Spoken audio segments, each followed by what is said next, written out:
All right, so now that we've talked about three edges and we've talked about the X trajectories, both in terms of cutting away and cutting through, now we combine them. And by the way, I'm going to do kind of like a very simple analysis here.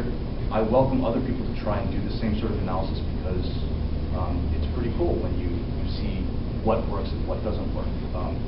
So not all these combinations are equal, and we're going to see that. Of the many ways that you can do this analysis, these combinations, I'm going to do it this way, which is to say, I'm going to pretend that there's basically something, a blade, coming from this quadrant over here, basically what we've defined as the 2 line coming in at me, and I'm going to bind on it. You know, when I bind on it, let's see, there's basically those three edges, right? So against something here from above, I can bind this way with the short edge crossed hands. I can bind long edge, or I can bind short edge with uncrossed hands. Okay, so you know, not worrying too much about how extended my arms or whatever. It's just which edge makes contact with that blade.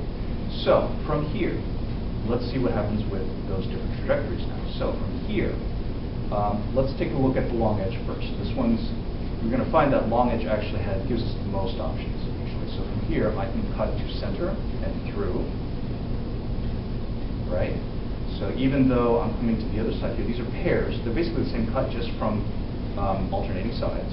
Okay, so we've seen that one. The other one, long edge to center, all the way. Long edge to center, cut away. Right? So long edge can do either.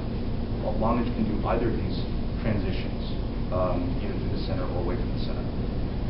So that one's pretty straightforward. The other two, with the short edge, uncrossed hands or crossed hands, that's where it starts to get interesting, and that's what we're going to do next.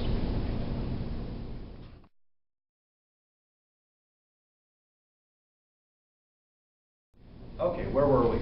All right, so we just did the long edges, right? So now we're going to do cuts with the short edge, again, starting from line number 2, okay, this cutting plane right here, cutting line. Okay, so we did this. Now what happens if we bind, say, this way, with crossed hands and short edge? Okay, so from here, I can cut to center, fall away. Pretty easy. Center, fall away. Center, fall away. Center, fall away. Now, understand that these are pairs. These are paired cuts.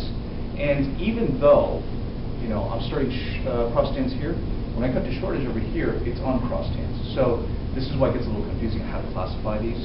But when we do them in pairs, and you see that, you know, this cut is basically the same as this cut, it helps us kind of keep things all nice and tidy in our heads. Okay, so from here, we can cut to center and fall away pretty easy. What happens when we go cut to center and try to go through? Ugh, not good, right? It's not really built for this. I can transition to something else, but let's not go there. So it's not a comfortable thing. It's a more advanced thing if you want to do it, and there may be reasons to do it. But suffice it to say that this transition is easier than this transition going to the center. Okay, so that's one thing. So next piece, we just did crossed hands to here. Let's do uncrossed hands on line number 2. Okay, so from here, cut through, easy. This one's easy. Okay. What happens when I try and cut away? Oops.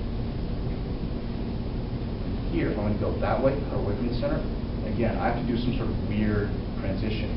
Let's see. Right, so I'm already mixed up. So, cutting through is easy when you're doing the uncrossed hands version, and cutting away is easy when you're doing the crossed hands version. Okay. So these two particular patterns, very important. Okay, so that should be it for the shortcut.